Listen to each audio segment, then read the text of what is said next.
Roman didn't just return. He speared the whole NYPD. Bronson Reed and anybody who could get it in the 5 boroughs.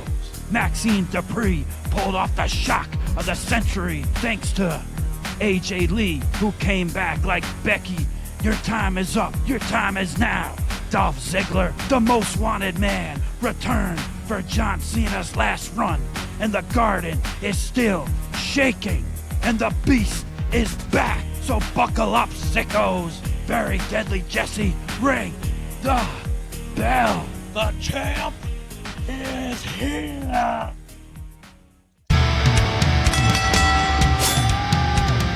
You are now listening to the Ringside Renaissance Wrestling Podcast.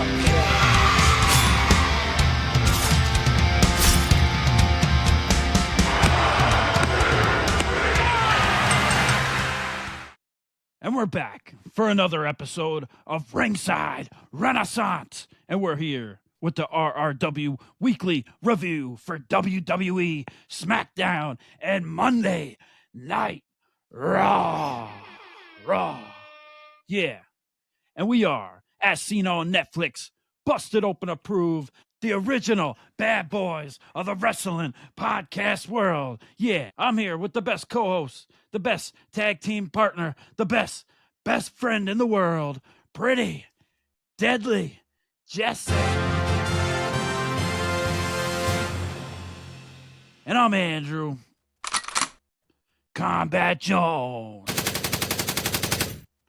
Click, clack, yeah, we're back. We are back. Make sure you go ahead and like, share, and subscribe. But most importantly, hit that like button, smash it, GTS it, zigzag that bitch, F5, German suplex times 5. You know the vibes. That's right. Ow. And I got to shout out our man, King Tyson, for this. I told myself I would never be one of those guys to wear one of these straps along my shoulder during one of these, but let's fucking go. NWA, Let's go. Is the 10 pounds of gold. This is the 15 pounds of gold, baby. We are Very Deadly Jesse certified. I am ready. War Games is set. We got the men's and women's division pretty much figured out, sorted out. This isn't blood and guts. This isn't your basic bullshit backyard mud wrestling event. This is WWE, baby. Let's go. Let's go. Yeah. Let's go, baby. Whenever Brock Lesnar comes out to the ring. Special victims unit comes in. Brock Lesnar. How do you think Paul Heyman goes in 3 short weeks? He goes from managing a guy that wears women's clothes to managing a guy that pisses on women. I just couldn't figure out, like, allegedly. So the paper says. Yeah. T's and P's to all the victims involved. Hey. We don't like any of that happening. Yeah. Well, we are getting close to the end date of the John Cena's Saturday Night Main Event special. Could we see a return from Vince McMahon? Do you think he will march his way down there and say something to John Cena or something? No, nothing. No. Just like they didn't want to acknowledge Shane McMahon in the audience either. So you never know. Maybe that was a choice of his. I don't really know. That's behind the scenes of that. That's true. To quote Vince McMahon's entrance music, "There's no chance in hell that he will be coming out in Washington D.C." That's a bad look. I mean, yeah, probably. Is it? Moments past. Yeah, probably. Moments another. Yeah.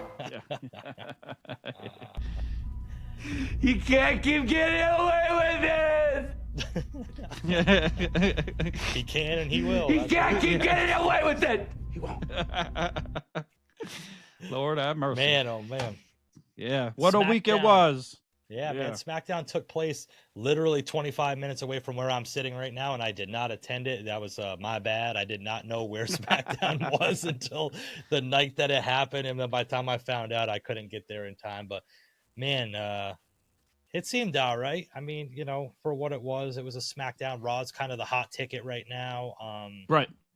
I'm really surprised Cody is still on SmackDown. That's probably to save some of the ratings at this point anyway, because Netflix has got to want Cody Rhodes, right? Like, I'm sure he be... wants to be on on Netflix too, but they gotta, that's his yeah, title. That's where the title was before, so that's where it's got to stay. And somebody's got to carry the ship, as far as the blue brand goes. So Cody got to do what Cody got to do.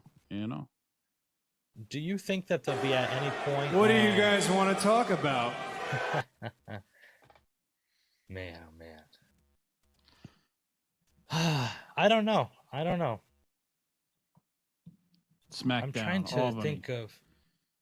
Yeah, but I'm trying to think of like what they would do. Like, I could see them flipping and putting the World Heavyweight title on SmackDown to put the WWE title on Raw, but I don't know how they would have to do that.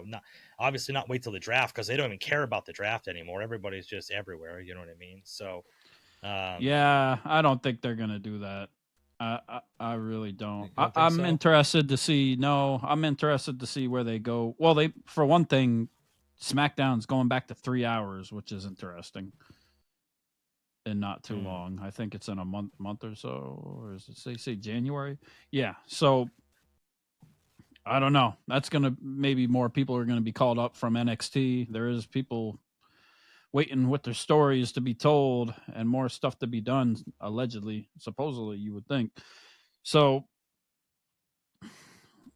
WrestleMania could be interesting as far as the two titles go and what we've seen for the previews for WrestleMania, as we got Brock, Roman, Cody, and Punk all together at the poker table. Could it end up being like a fatal 4-way match and all the titles on the line, or some type of for a unification? I don't know if they should. I don't think they should unify the titles. You just made this new title a while ago. You got to have one on both brand at this point.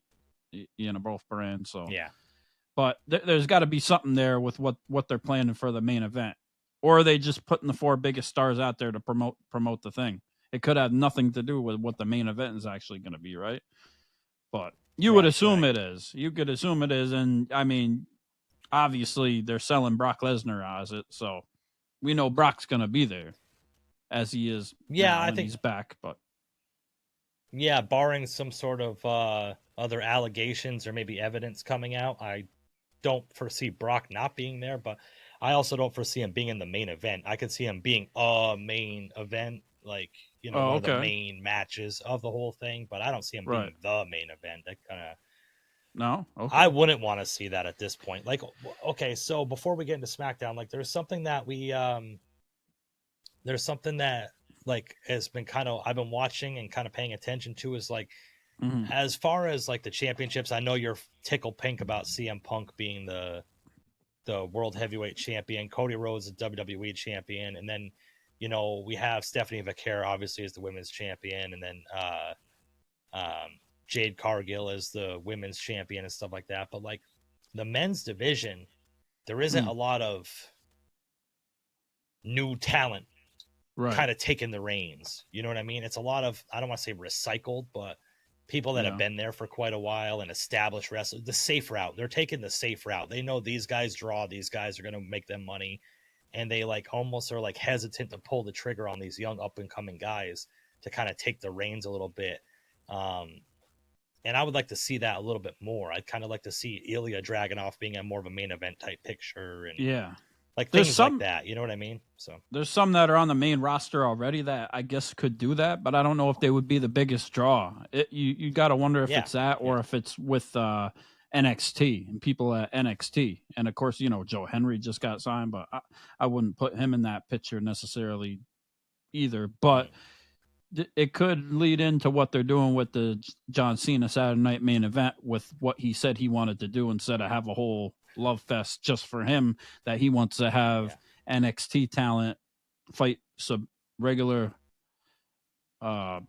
exhibition matches towards the talent in WWE. So that should be interesting to see who we're going to get there, but maybe that'll give them a gauge on like who the audience really reacts to coming in these matches, yeeting in these matches, Well, and there's two ways to look at that, because we have the up and coming versus the established.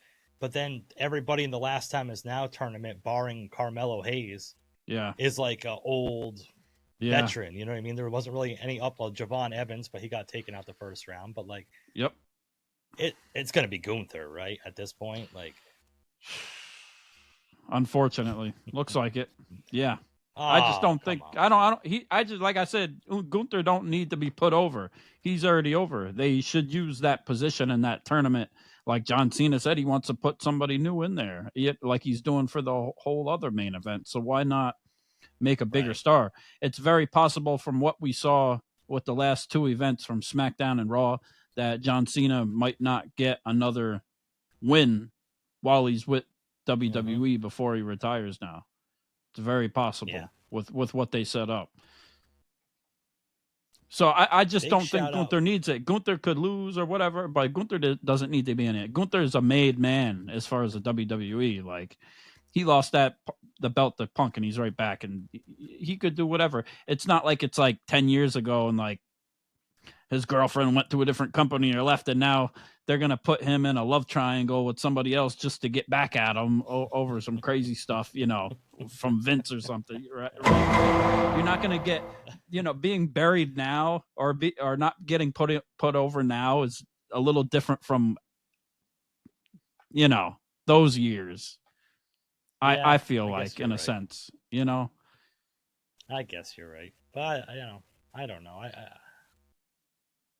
I guess we could talk about that as we get into Raw and further on into this. And obviously next week we're going to have our predictions for Survivor Series War Games. And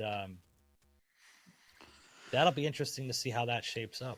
But, as we're talking, the Last Time Is Now tournament, LA Knight had a mystery opponent. That mystery opponent ended up being Matt Cardona. Woo, woo, woo, Zack Ryder. Who came back for a one-off. And the radio, baby. The radio was playing. Oh, man. Ooh. Yeah. What did you think about it? I mean, it was cool to have him back. Yeah, it makes a lot of sense now for who we see what came back when going back to John Cena's pipe bomb promo when he had that promo against Punk. This last rivalry with Punk, when he cut the pipe bomb, he had specifically said Matt Cardona, and he specifically said Nick Nemeth. So it made sense. I guess it was in the cards as one of the picks to be. I guess we all maybe wanted it to be a bigger surprise or something crazier, this or that. But in reality, like, John Cena probably picked these people, and it made a lot of sense to who he picked and why he picked them. So I'm not going to, you know, sit here and criticize it because it's Matt Cardona, specifically Matt Cardona, and, well, Nick Nemeth, both of them, by those names, earned that spot to be able to come back to give that performance, you know? At what time are we kind of just going to, like... But I didn't think they were going to win. That's the problem. Like, as soon as they came out, I'm like, he's not winning. And even with Dolph, I was like, Dolph... had a better chance, I think. Had a better chance, I think, you know, during the match. But, yeah, when I seen it was Matt Cardona, I'm like, oh, man... But props to him. He got merch. He got merch for the WWE and everything. And LA Knight put him down with the BFT. At what point are we going to start saying, like, what like you had just mentioned about the mystery guys, and you were like, oh, you know, we're a little bit disappointed or let down, thinking it was going to be something more. At what point are we just going to start realizing, and like you see the IWC go crazy about it on Twitter, oh, it wasn't this guy, it was that guy. Why bring this guy back for a one-off? This, that, whatever. Right. When are we just gonna like kind of like hedge our expectations a little bit, and like every time there's a mystery opponent or a tournament or like this or that, the last members of the War Games, we all get excited and we all have all these like fantasy picks of like who's gonna be what or who's gonna do whatever, and then when they're not met, we get disappointed as if like what we're thinking is supposed to be what happens. So like at what point are we just kind of just be like, throw the expectations out the fucking window and just enjoy what's put out there, or don't enjoy it? Like, there's things sometimes you just gotta listen to The Rock and just sit back and enjoy the ride. Sit back and enjoy the ride and have fun. It's entertainment, you know. Same with AEW. If that's what floats your boat and you're having fun with it, good. Go drink get more some belts. Terramana and just enjoy the ride, bitch. Yeah. Exactly. Yeah. What did you think of the event? I don't give Rub a... some Papa Tui on your face and just enjoy Yeah, exactly. Yeah, exactly. Papa Tui everywhere, baby. Makes me glisten. Oh, man. Yeah. Yeah. Who let the dogs out? Yeah. Oh, man. Yes. Oh, man. Oh, man. Yeah, so the U.S. Championship, Ilja Dragunov, after beating Nathan Frazier last week, faced Axiom this week. He won, retained his title. I mean, it's cool, but they need to start putting out, in my opinion, like contenders that are like actual, like, oh shit, this guy could probably take the title off Dragunov. Right. Like, ain't no fucking way Axiom was going to win that title from him. Until it gets to the person that that goes against them, and we're like, oh, we know he's going to take the title off him. Yeah. You know, That's I don't know why I'm who that saying will be, what it's leading to with it, but once we get to that point, it's like, oh, we're going to already know. It's like, oh, okay. Because it's been so obvious, like, he ain't going to lose to Frazier. He ain't going to lose to Axiom. You know, come on. And to bring it up to you, you're the one that you said that the H-bomb is your favorite move. And I've seen a lot of criticism of the H-bomb on the IWC lately about being a terrible move. Yeah. Why? Because he doesn't do 50 flips and jump over the rope and do a backflip into a leg drop into this and that. No, it's very cut and dry. It's a believable finishing move. Like, it's not like anything that has to be set up or any sort of cooperation. You're going to be down on the mat and he's just going to ice you. Pow! He can do it to anybody, baby. H-bomb.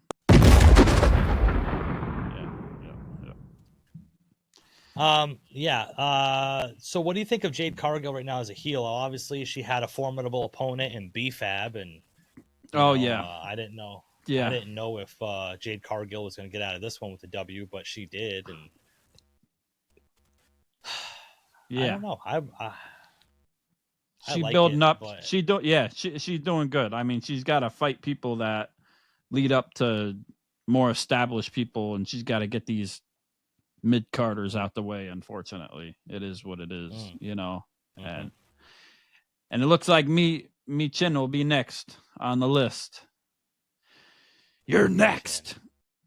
And who I mean, it's fitting too, because Jade Cargill had one hell of a Goldberg run in AEW. With that record, I think it was probably more accurate than Goldberg's record too, and it was probably less numbers in reality. She probably beat more people on TV than Goldberg actually did. So shout out that's probably true. Shout out to Jade Cargill for that and the booking to making it. I like Jade Cargill. I like the look she got now. You know, she's more stoic, and she's just out there just to whip some ass, you know. And it's believable too, with what she's doing and how she's doing it. I like it. Yeah, I think she's being suited way better as a heel than a babyface. She isn't that kind of like kissing hands and shaking babies type. And it hasn't looked too bad in the ring either. Yeah. And look who she got. We got for, you know, people out of Charlotte Flair, Rhea Ripley, Bianca Belair when she come back, Naomi. Like, think about Lash Legend, what she been doing these last 2 weeks, just showing up and just icing people out with one punch. Like, already in the women's WarGames match. Like, skip everything else. Hey, guess what? She's in the women's WarGames match. Like, she just got called up 2 weeks ago. She might be the MVP of the WarGames match. You think? Oh, that one? Yeah. Could be. I don't know. She's gonna be in there throwing. If she's in there throwing them right hands, everybody gonna be knocked out. Yeah, but I mean, there's somebody that's gonna be in the match that is sprayed all over your shirt. That might be, well, allegedly. We'll get there. Yeah. But you know, so other things that happened. There's a bunch of backstage schmozzes with the whole thing. Drew McIntyre, who's been suspended, came back and has been announced as the 4th member of the men's WarGames match with Paul Heyman's group. So at this point, we had Cody Punk, Jimmy and Jey Uso against Braun, Logan Paul and Drew McIntyre. I love it, man. I'm just saying right now, like, it came together fast. Like a few weeks ago, it was like we don't know what the hell is going on, and now we're in the thick of it already, and it's starting to build up, and I like where it's going. You know, regardless of all the hate that all the sickos are talking about already and trying to put it down, I'm ready for it. Yeah. The thing is with like Drew McIntyre is like, we've been friends a long time, bro. I think it's interesting. I'm not attracted to men. Oh, like, he does Drew it for McIntyre, you? Well, I mean, if he approached me, I might resist at first. Okay. But yeah, I don't know if he continued. I don't know if another one. Another one. Another one. I just say. Okay. It's the chest hair. Goddamn right. Yeah. Interesting. Yeah. Oh, Drew McIntyre, part of the group. And with Logan Paul, I think it's going to be interesting. And then going down who later they added into, I think there could be a lot of division between both groups. Yes. In the end, when you actually think about it. I think it's kind of flying under the radar with some people, especially with Drew and Brock. Very true. Very true. And Brock and everybody. Like Brock with anybody, you know. But Paul Heyman's doing his job in the way he did it, you know, announcing the people and showing up. And they just took out Cody Rhodes. Cody had his match on SmackDown with Bronson Reed, and light work for all of them guys, for the most part. Yep. Light work.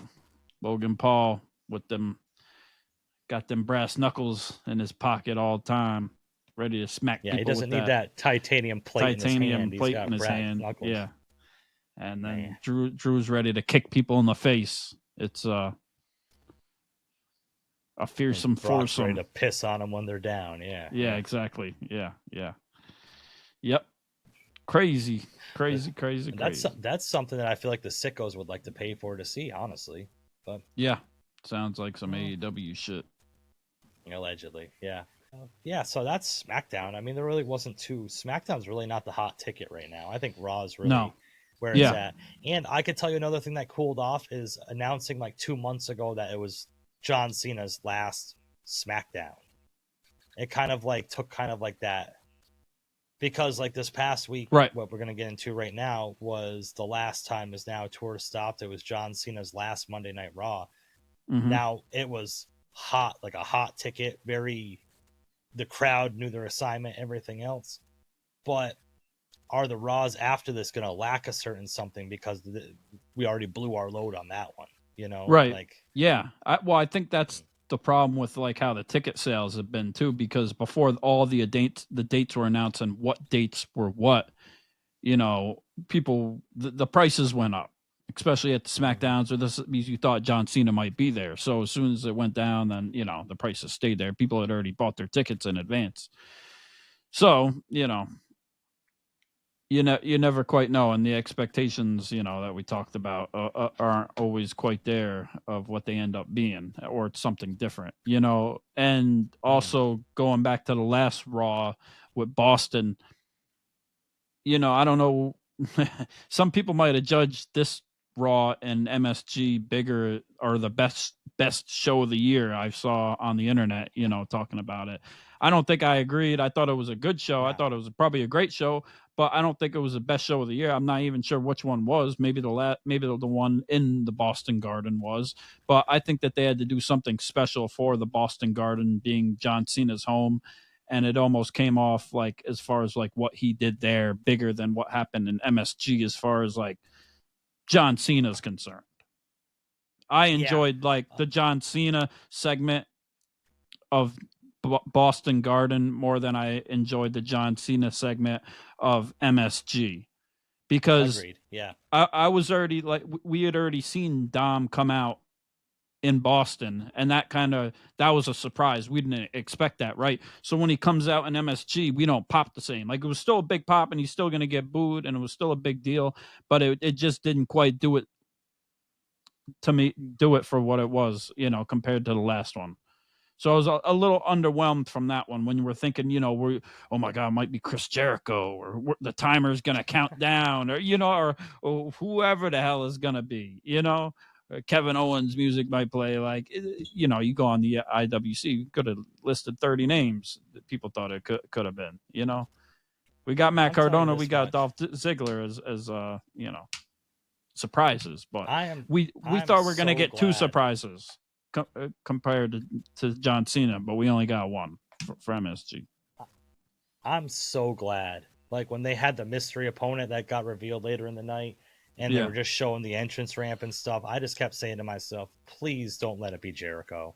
I was like, please don't let it be Jericho. And thank God it wasn't Jericho. My goodness. Well, I want Jericho to come back. I want Jericho back, but I want him coming back like at the Rumble or another time with like the countdown, and it doesn't have to be part of John Cena. It doesn't make sense with John Cena. Yeah, I agree with all that.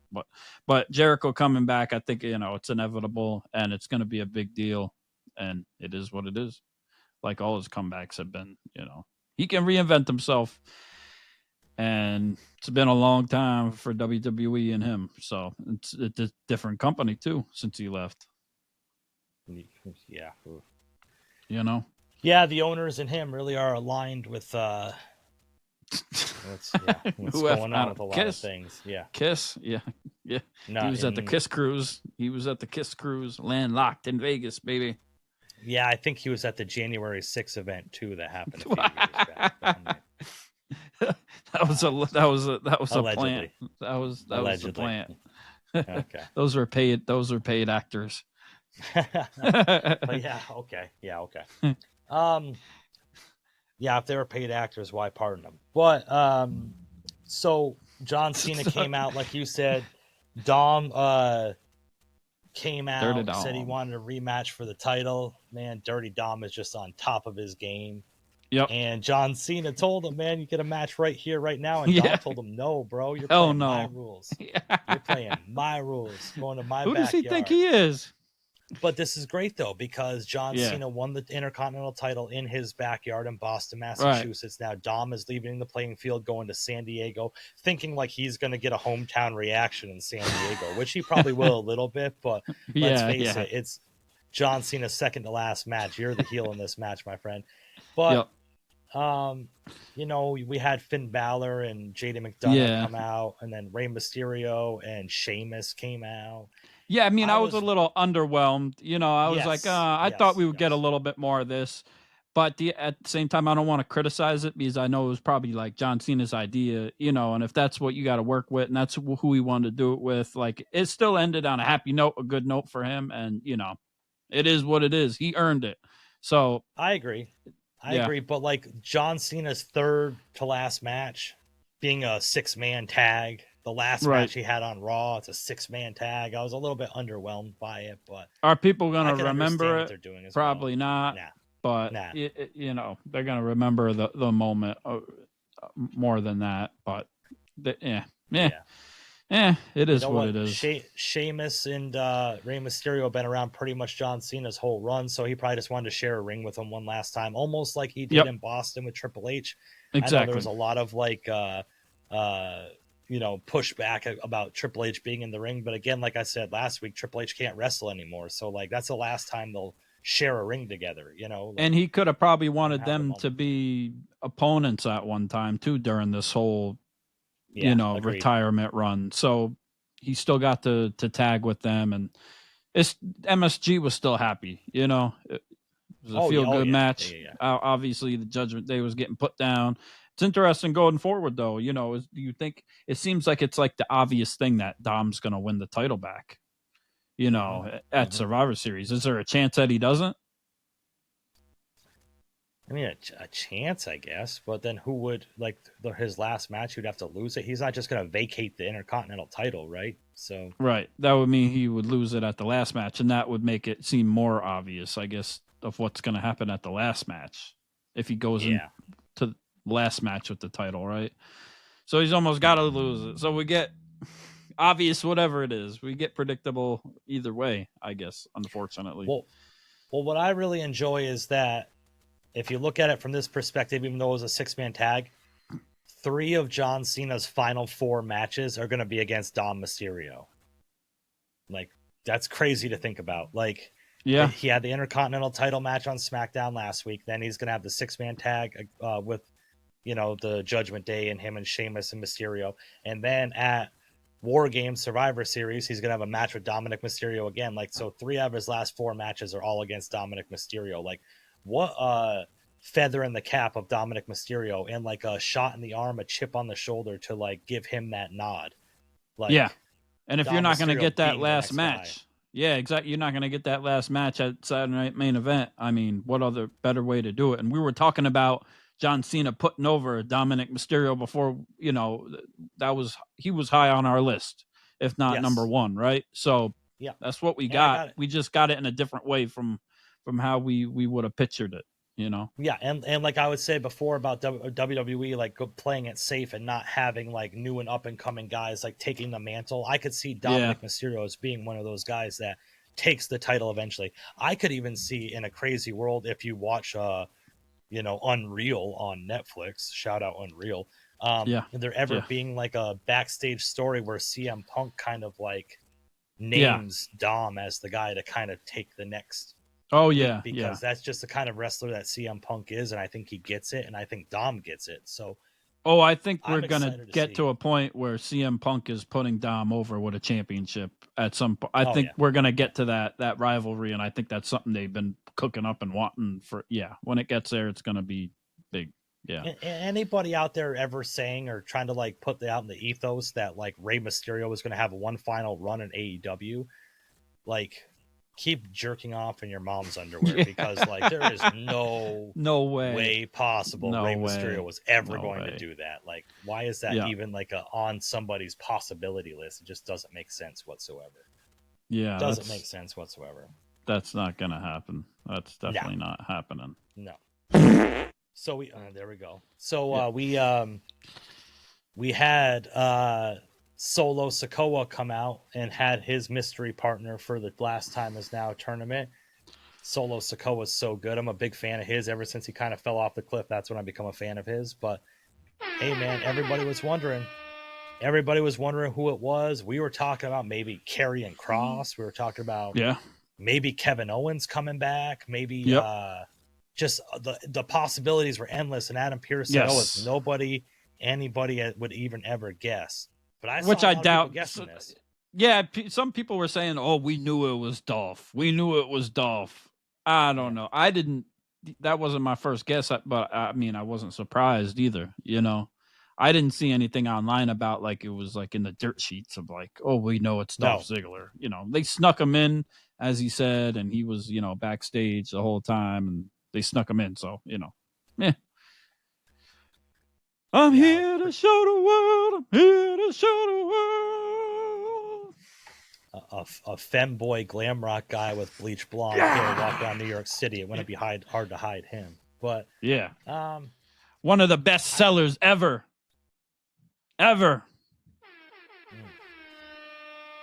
Yeah. Now, were you a Dolph Ziggler fan back in the day, or were you a fan of him when he was? I like his. Was he Nikki or Mickey or Spirit Squad? Spirit Squad. No, I like when he does the. I like Mickey. Watching him. I like the hips. He's got some hips on him. Oh yeah, those hips don't lie. The hips don't lie. Yeah. So Drew McIntyre's mine. Drew McIntyre's mine. So Dolph Ziggler is. Yeah, he does the hips, turns around. Yeah. Okay. So you would just turn him around and pretend is what you're trying to say. I think there's a reason that his nickname is Dr. Feelgood. Okay. I think he's got a lot around the locker room a little bit. I'm pretty sure that's noted. Yeah. That sounds good. But he looked pumped. He was pumped, man, and the crowd popped too. The crowd popped like the music was good. It seemed like he's been gone for a lot longer than he actually was, technically. But Nick Were Nemeth. you upset I like that- Nick Nemeth. Yeah. Were you upset that Vicky Guerrero didn't come out with him? No, not at all. No. What? That was a big part of his whole thing. What are you talking about? I guess it was at some points, but he had different times. It should have been me. Now, Yeah. I know I'm disappointed that he didn't win because I would have liked to see one of these surprise guys at least get past the first round. Yeah. But what a match he put on. He's still got it for Yeah. sure. And Oh, there's yeah. people online that were like upset that like, oh, they're not letting them come out as Matt Cardona and Nick Nemeth. They're only doing one-offs. But like people, the WWE universe remembers him as Dolph Ziggler. There's not Right. the WWE universe isn't this rabid group of like virgin IWC people online that you see complain about this stuff, and you are all a bunch of fucking virgins, so like leave it alone. But like Yeah. it's like not everybody watches every ounce of wrestling in the world, and a lot of people have not seen him since he's been in WWE as Dolph Ziggler. If you If just they had don't him watch come out as Nick TNA. Nemeth. Yeah. Exactly. I think more people know Matt Cardona as Matt Cardona, and that would have been okay, I guess, if he came out as Matt Cardona like that, because he was the indie god and all that. But Nick Nemeth is a little different. Like I feel like he was a champion in WWE. Dolph Ziggler was a champion in WWE. He had a cash in with the Money in the Bank, a famous cash in WWE, right? A great one. So and he had a great run and put in a good body of work, as some would say. So it makes sense. But the crowd was popped. MSG was hot. You could feel it when he was about to hit the zigzag. Like the place was going crazy. Like I like the crowd popped when he hit the zigzag, and you thought it was over. Like they had us a few times, like both guys, where we were like, oh, it's over, But he caught the spike. He caught that Samoan spike at the end of the day, What do you feel about the Samoan spike? Are you still not a fan of it? I mean, Dolph Ziggler taking the Samoan spike, he can sell it. It makes sense. But some people that are like Roman Reigns size, and he just stands there and he's just like taking all these other hits, and what's the secret weapon part of it? The thumb? Is it the thumb that's doing all the damage? I don't know. It's at least the H bomb, you jumping down and punching somebody on the ground. That's right. But now I gotta ask you, man, because you're right. Because Dolph Ziggler could sell a hat rack to a moose, but like he would do like 3 flips if you hit him with the H bomb. He'd be like on the outside. He'd be like from his back. He would do 3 flips. Yeah. What a beautiful thing that would be, man. Yeah. Let Dolph Ziggler come back. That's so underrated too. The selling. That's so underrated as the selling too. And you see it with some people the most, and that's what makes the greats too. Yes, agreed. And this opens up the door too, because like maybe this was kind of a trial area for WWE. Like we'll have you go out as Zack Ryder, we'll have you go out as Dolph Ziggler, just to kind of see how the crowd reacts to you, and like, do they remember you? Like they say that all the time. You even hear people that like take like a year off for like a knee injury, and like they'll be like, oh, I'm scared that the crowd won't remember me, and things like that. So like these guys have been gone a few years, so like maybe this was kind of like a trial run for this tournament. Like, will they remember these guys? And like the pop was amazing for both of them. So those are and like Cardona Royal Rumble entrants now, exactly. Yeah, Royal Rumble, and like Cardona says, you always got to stay ready, right? And you never know when other people are gonna take a vacation, or this or that's gonna happen when they need people to fill in, and there you go. It would make sense. It just leaves the door open for them, and it just shows it's possible for mostly anybody probably to come back and have a moment if that's what they really want to do, and if it lines up right. Yeah. Do you need the perfect place to spot that sexy stud? Well, then WWE's got a place to fill your hole. We got a little bit of a interesting turn with the Women's Intercontinental Championship. Becky Lynch had this whole big thing coming out. Maxine Dupree said she didn't feel like she was ready. Is not something you are. It's just something you feel, or something. They were kind of like putting that whole thing in. This match I don't think was as smooth and as like technically like impressive, I guess, as their first 2 matches they had together, but I still think it was a solid match for what it was. Becky Lynch is a ring general, so she can really expose hold you down if you her want fork. to. Yeah. Yeah, Maxine is or still put to the you point over. where, or put you over. Yeah. Maxine's to the point where she's still a little like rehearsed in some ways. Like But she's she's gotten a still lot learning. better, though. She's gotten a lot better. She's just still learning to improvise and find the moments and go with the crowd and go with the match, with the flow of the match, and feed off the energy of the audience and the other person that she's in the ring with, more importantly than just, okay, this spot, now this spot, now this spot. But man, you can throw a leg like that, like a spinning leg kick like that. Sheesh. Crazy. Maxine Dupree, man, I think she's really stepped up. She's really kind of done her thing. Obviously, the talent as well as the management thinks highly enough of her. And I think not having her on the screen or not having her in the ring, but having her on screen for so long, she's been putting in a lot of work. But man, oh man, like what a nod to her. And did you see the video online? Remember when Becky Lynch went away at the beginning of the year with Liv Morgan, with the whole thing with the title, where Becky Lynch went away for a little while, and right before, like the week before she went away, when she had the cage match with Liv Morgan, I think it was, Becky Lynch was walking around backstage, and she went up to Maxine Dupree, who had like a title opportunity, or she was in the tournament for the Intercontinental title. That's what it was. That's right. And she said, you excited for your title match or something like that? Maxine said, yeah. And Becky Lynch said, leave a big enough impression so this won't be your last title opportunity or something like that, or show them why this won't be your last opportunity. Right. Yeah. Which was like crazy foreshadowing. Yep. Fast forward a year later, and Becky Lynch is the one putting over Maxine Dupree to win like her first title in WWE. Like, thought that was awesome storytelling that people probably don't even remember. Becky's talked a lot of trash to Maxine backstage.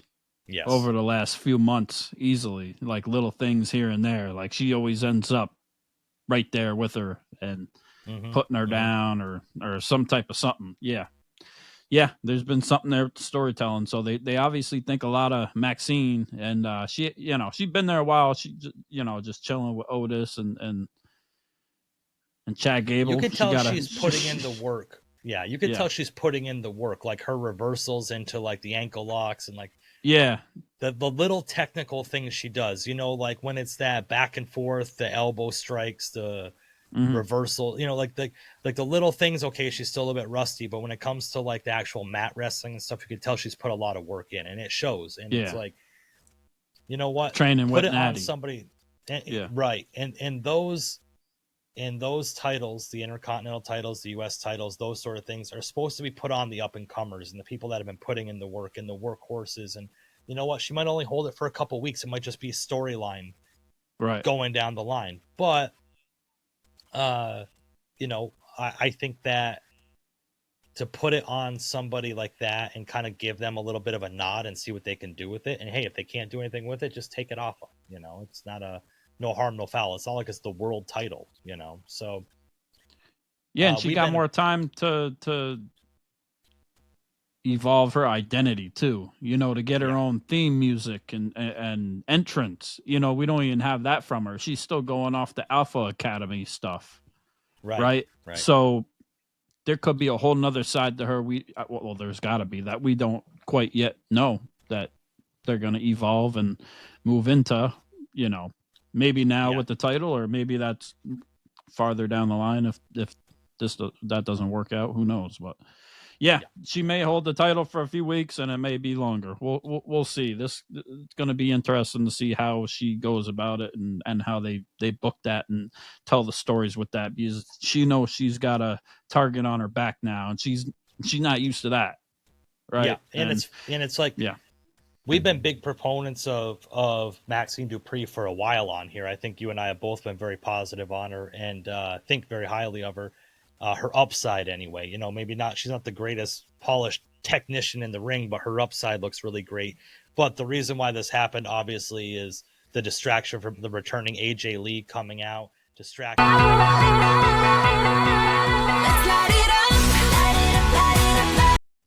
Yeah. Light it up. Copyright issues. Copyright. Let's copyright it up. Yeah. She came out, gave Becky Lynch enough of a distraction for Maxine Dupree to get on the top rope, do a flying crossbody, 1, 2, 3. She looked generally excited that she won the title. Shocked. She shocked the world. MSG was electric this night. I don't think we really touched on too much about how Madison Square Garden the crowd was for this whole event. But man, oh man, when she won that title, you would have thought it was like Stone Cold Steve Austin winning the title against The Undertaker or something. Just the pop that it got, like the initial like shock factor involved with it. And Becky Lynch sold it so well. It just the whole. And this builds more fuel to the fire with Jessica Carr. There's something with Jessica Carr. Yeah, there's something with Jessica Carr. And reading into it more, Jessica Carr was the first woman to be offered a full-time women's referee job. But before that, she is a wrestler. She still owns wrestling boots, and she's very well trained. So is there something there with Jessica Carr and Becky Lynch? Possibly. I mean, it seems like believe it's more she like wrestled on Evolve, too. Under a mask, I'm pretty sure.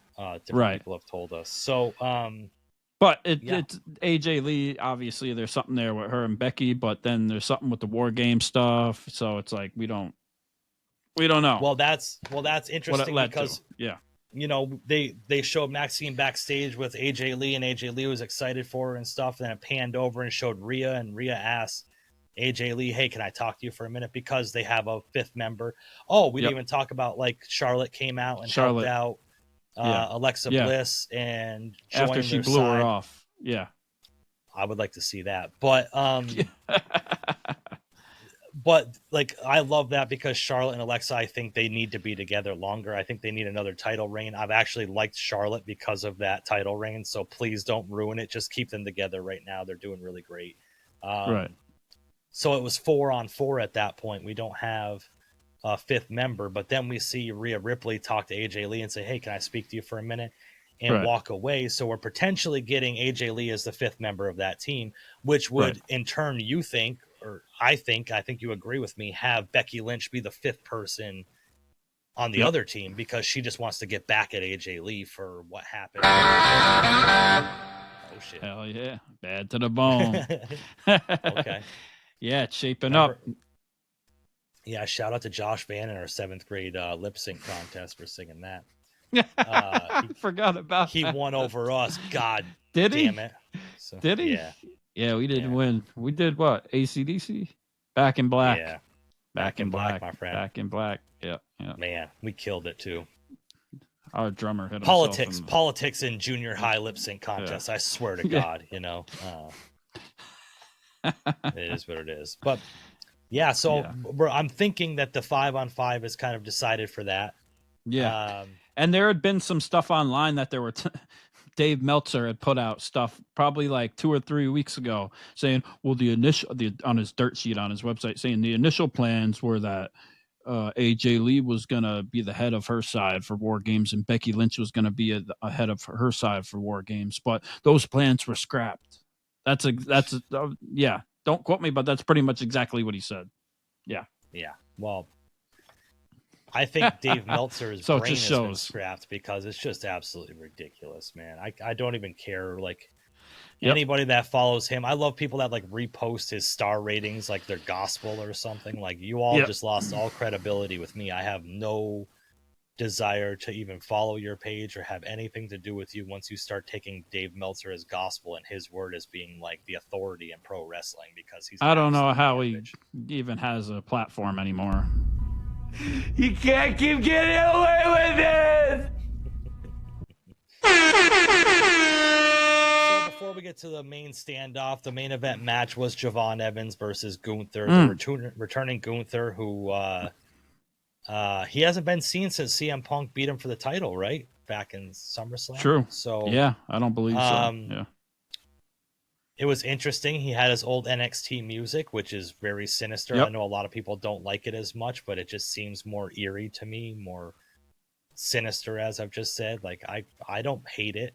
He comes back with the robe on. Like I kind of just like his whole appearance. I like this whole thing, kind of a throwback to his roots, and against Javon Evans, who was a great, formidable opponent. I was kind of worried about the clash of styles with this because they're so different, but it worked really well. They complemented each other with like the way their styles like clash. Shout out AJ Styles.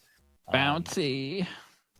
I liked it though. I really liked it. I think that I was more worried about Javon Evans being able to work a Gunther style match than Gunther being able to work a Javon Evans style match, because Gunther is just amazing, dude. I know there's so much backlash and discourse about him being potentially John Cena's last opponent, but like he can do it with everybody.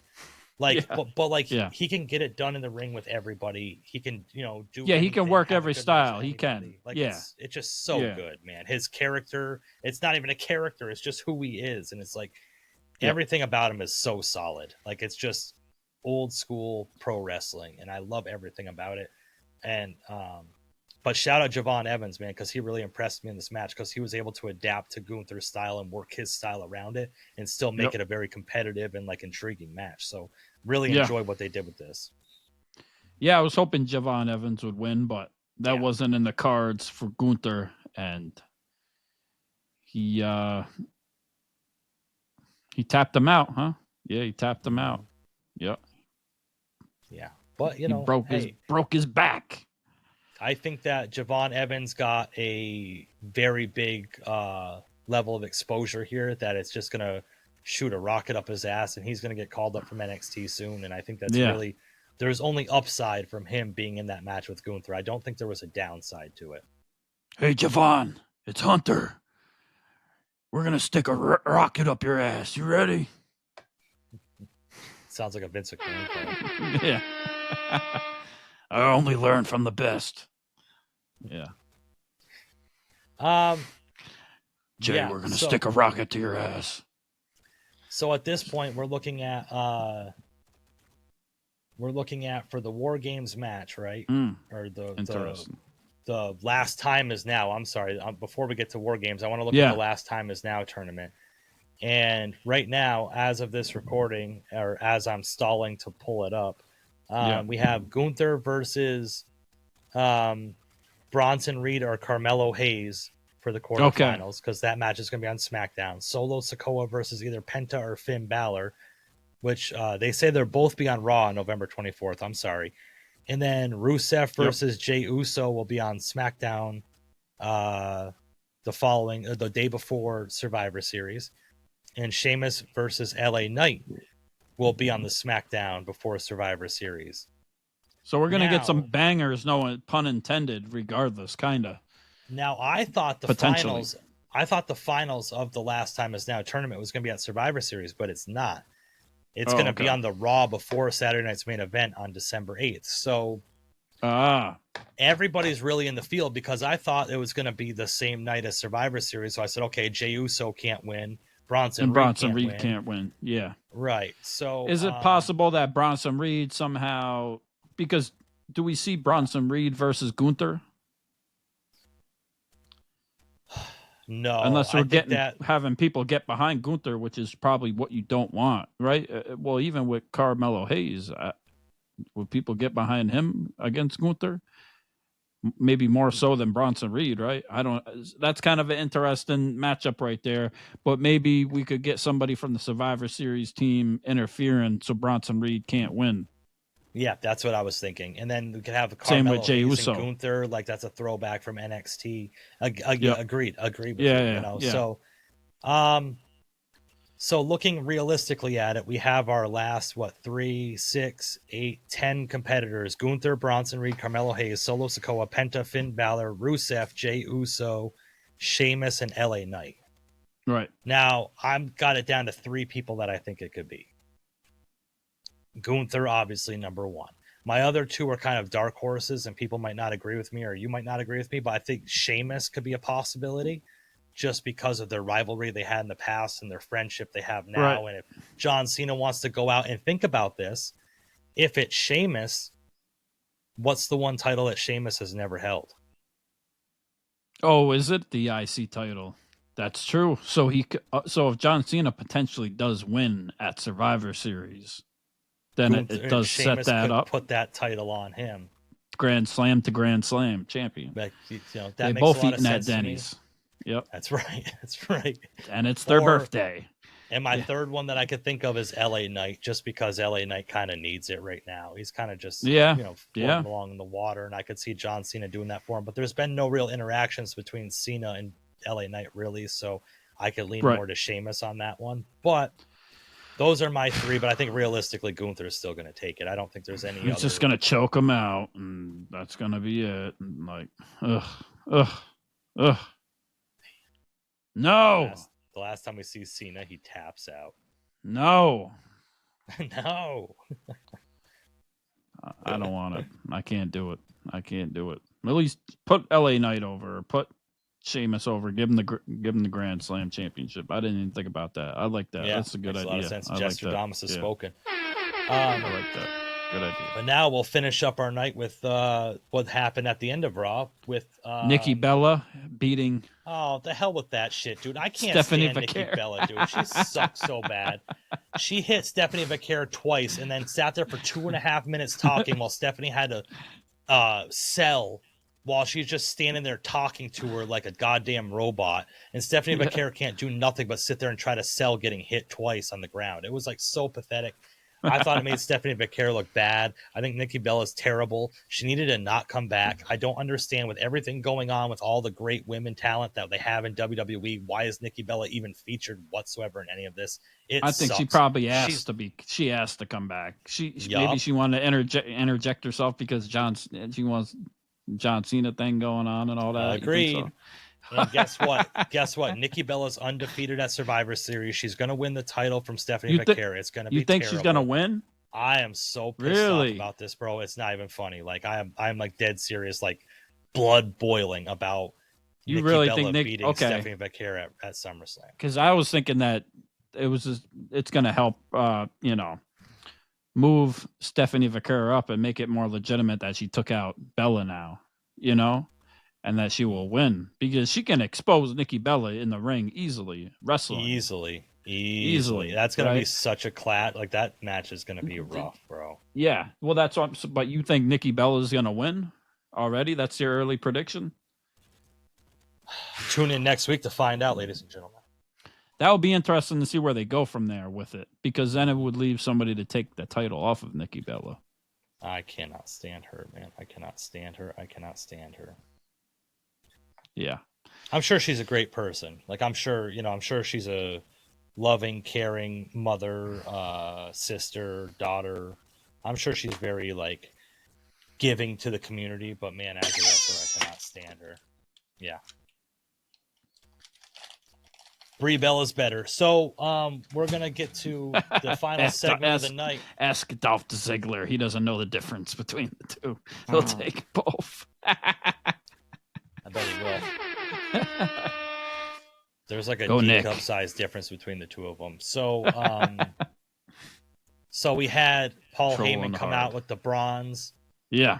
Logan Paul, Drew McIntyre joined them in the ring.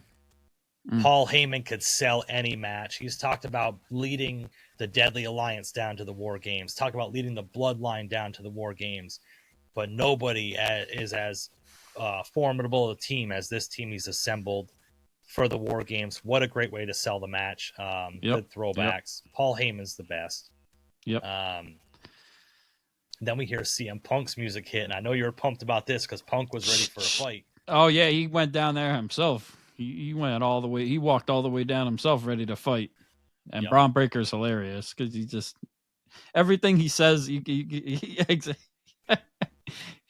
Kids say the darndest things, don't they? Yeah. So good.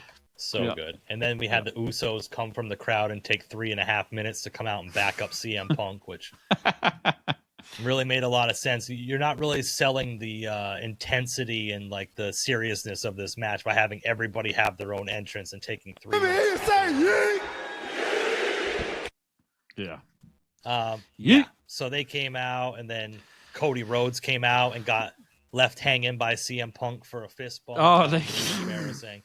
Yeah, sucks so bad. Camo Cody. Cody's oh here. Man. QB1. So Camo this whole thing. So this whole thing happened. Baby. QB. And QB, NYC. a bedlam ensued, and CM Punk, they all cleared the ring. CM Punk is about ready to hit the go to sleep. Bedlam at the Garden. And guess what, man? Before we got to go to sleep, we did get it. Okay. Brock Lesnar. I like how they're selling him as indestructible right now, but like, yeah, he's only indestructible when he shows up once every 3.5 months. Yeah. But he gets in the ring. CM Punk tries standing toe to toe with him. He gets Suplex City for his troubles. Yep. Cody Rhodes comes in the ring, tries to give him the old rope-a-dope, gets Suplex City for his troubles. Cody Rhodes already took him out too the last time they had a match. Yep. Now we got 5-on-4, man. Who's gonna be the fifth man? Oh man. For Team CM Punk, man. Who is it, man? Oh man, I don't know, man. Who could have ever guessed this one? Who could have ever predicted? I know. In New York City. New York City. Could it be?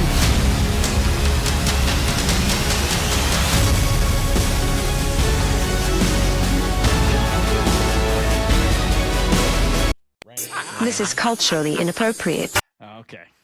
Roman Reigns, bro. Okay, so I gotta say this: when he was in the Shield with Dean Ambrose and Seth Rollins, he's my least favorite member of the Shield. When he went out on his own, he's the only one whose solo career I couldn't stand. I did not like the big dog Roman Reigns. Thought the whole thing was stupid. It was very forced. He reinvented himself with the tribal chief, everything else. But now it's like, okay, shout out QR Kev. Whenever Roman Reigns comes out, there is like a definite aura around him. Yeah. It's they need to go back to the old music though. They need the original OTC music. It's quicker to when he for run-ins and everything. Like it gets to it quicker, and I don't know. It just makes me want to headbang even more. Roman Reigns got that aura though, and he came out. Does, man. Everybody in the ring was popping. Was the shoe game was popping. We had the Jordan bread. Drew McIntyre had the bread 12s on. Cody Rhodes had the Air Force Ones on. Okay. I'm trying to think of what else is going on in there. But Roman Reigns, probably Hoka's. I'm thinking probably Hoka's or whatever. They're comfortable. Okay. But Roman Reigns came out with the brand new, newly released Travis Scott Blue Fragments. Okay. That were pretty much impossible to get. Over 4.4 million people entered the raffle. They're currently going for a soft $3,000 online. Yeah. But Roman Reigns was able to backdoor them bitches.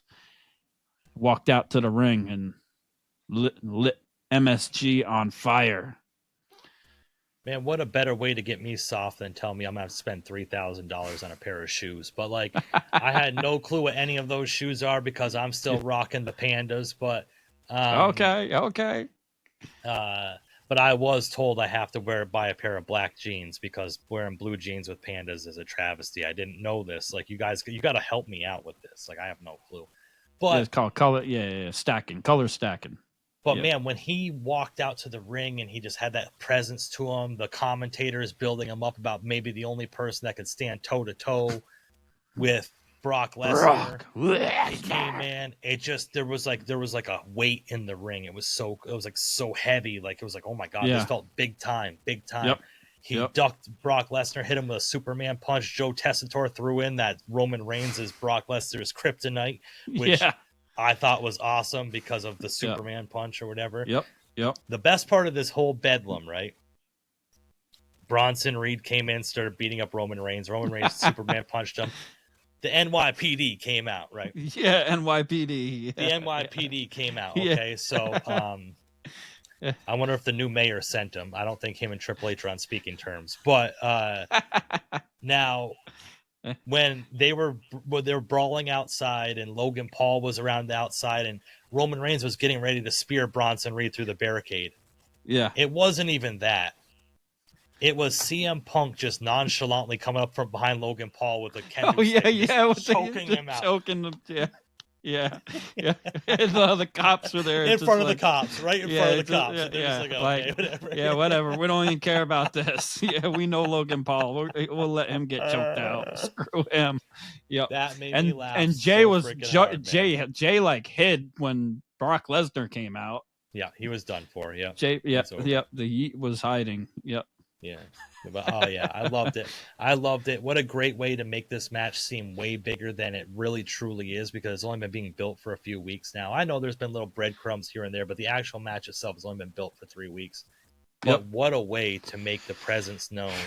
Like, you have all these heavy hitter, big name guys in the match, like the Brawns, Logan Paul's, who always been a force, Drew McIntyre. Then you got CM Punk and Cody Rhodes, the 2 champions, the Usos, who have been a mainstay in main events.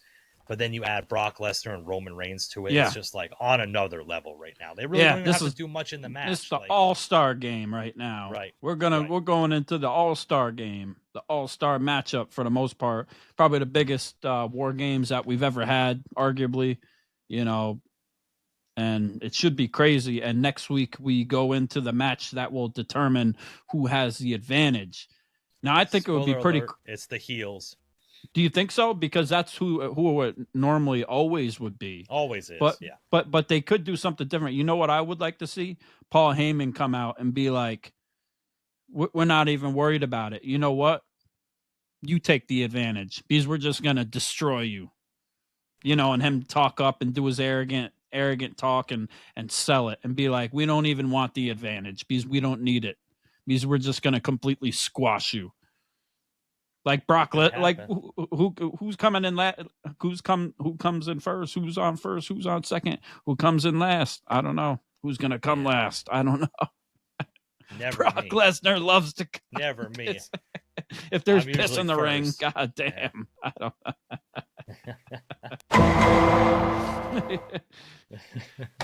Crazy. Man, I can't wait to see. Yeah, and we're going to get to the predictions next week and everything, but it's going to be interesting to see them coexist because both teams could have problems with each other. Obviously we saw Punk and Roman face to face, after it went off the air, and Punk was just saying, "Don't stab me in the back," and Roman was saying, "Oh, I don't need to. I'll stab you right in your look while I'm looking in your eyes," or whatever it was. And how does Cody play into that? He feel a little left out. And then we had Jay, and Jay has problems with everybody a little bit.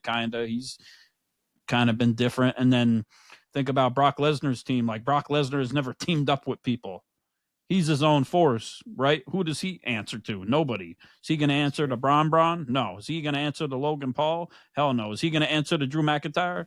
Think Drew McIntyre might still have some beef with him to a certain extent. Like they had their whole thing. Like we don't know what's going to happen, and this is going to lead on even further. With Brock Lesnar and Braun Breaker, or like who the hell knows? Like. There's a lot that could come from it on both sides, and I think there will be things that splinter off from both sides of the group that lead on for stories. They don't even need to, go against each other, yeah, till the time is right. And that's leading to the Royal Rumble, and then Elimination Chamber is in Chicago, which is interesting. Punk was doing some press on that because the tickets went on sale. He was also talking about stuff as far as how much they get paid and stuff like that, and that like he used to always want to be in the main event because being in the main event meant that you got paid more. But now that they're all on salary because things are a little different, he said he don't even care if he go on first now. So it shows in like it's interesting for the other wrestlers. Like it's like relates to like NBA and people getting these guaranteed contracts, and it's like they're worth so much. Do they really want to show out and put in as much and show out as much? Does it even matter then at that point? What's the incentive? Really nothing at this point. We got to see. It's the ones that really want to put on the show. Yep. Yeah, it's interesting. Paid regardless, so it is what it is. And we had Tony Khan's interview with Ariel Helwani, which he just gave a bunch of political correct responses and politely smiled in his face, and they made up. And he was asked about the CM Punk tape, about them showing the choking of Jack Perry, Jungle Boy, the scapegoat, and he said that they pretty much did it just for ratings. That was the only reason for it, and that they're doing fine and dandy. Yeah, that's and the there last we go. time they got good ratings, so that's what it is. Yeah, and Full Gear is coming up. Blood and Guts did somewhat good. A lot of people talked good about it. A lot of people liked it. A lot of people didn't. We got definitely 630,000 viewers. That's great. It was good for a TV event. It was good. It was good for a TV event, and you know, if you can get your name out there, that's good. And it's good for Sky Blue, but they did nothing good to follow it up with on Dynamite, unfortunately. All the best parts of what happened, the crazy parts of what happened, they barely alluded to it and even did anything with it. Exactly. It's just a throwaway event at that point. Like, yeah. You're not going to follow up on something like that. All they got out of it was another T-shirt of a girl covered in blood. Yep. Like, and she wasn't even featured on Dynamite. Darby wasn't featured on Dynamite. Nothing was mentioned about him going through a burning table. Just said he has a match with Pac. That's about it. No, the only thing featured on Dynamite was after 2 years of Kyle O'Reilly being buried and squashed constantly. Now all of a sudden in 6 weeks they've brought him up to be a main He's a monster guy, which doesn't make any sense. Yeah, I did enjoy watching John Moxley tap out to him again though. I thought it was funny. I laughed my ass off. John Moxley tapping out again to Kyle O'Reilly, and the whole crowd is just screaming, "You tapped out at him." It takes away from Hangman winning the title from him. That should have been the end of the whole reign of terror with Moxley. Death Riders. Like Hangman Adam Page overcoming the Death Riders, and that whole thing, that ending with Darby Allin coming back and stuff didn't end the Death Riders, but Kyle O'Reilly and his brutal ankle lock is what's going to tear them apart. Yep. It just doesn't make any sense. Yeah, so we'll see what happens. Yeah, with the Death Riders, and then Mercedes Moné going against Chris Statlander. She picked up the last belt that there was to be picked up before the AEW Women's World Championship, which was the ROH TV title, whatever it was, from Red Velvet. And does it seem obvious that she's going to win this AEW Women's World Championship from Chris Statlander? Yes, it does. Is there a chance that she loses? Do you think she wins? Yeah. Because she lose, and then that could be the only thing she can never get. She can get everything else in the world, but she'll never have that title. Could that be part of it or no? Boy, I hope so. And then if she does win, I was talking about previously that she'll go back and lose all these titles, all these places, and put these people over. But in the end, I'm thinking about, can she really go back and have all these losses too? Unless she's going to have this complete breakdown. She needs to get injured, or somebody needs to take her out and they vacate all the titles or something. Yeah, where does it go for either of them?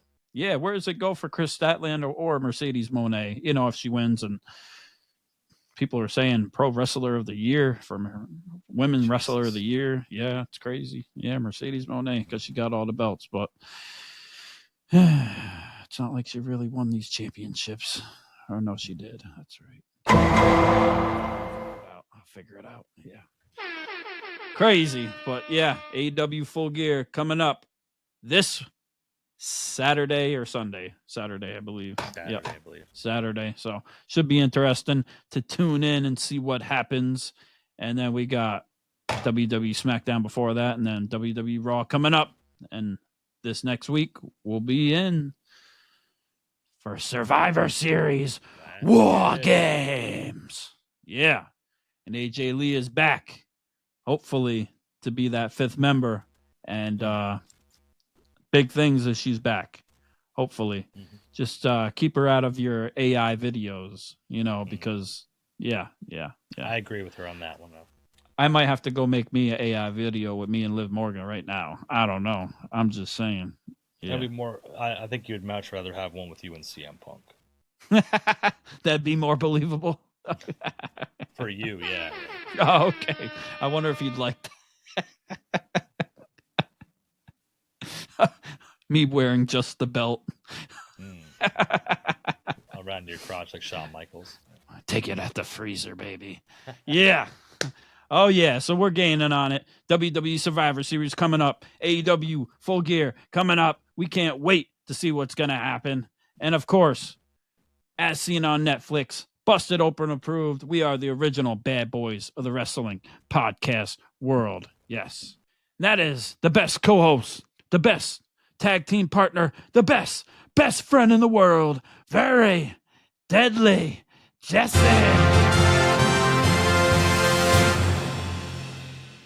Yeah. And I'm Andrew. Combat Jones. Click, clack. Yeah. Ow. The Wave God is back, baby. And you've been listening to Ringside Renaissance Wrestling Podcast. Peace. Ow.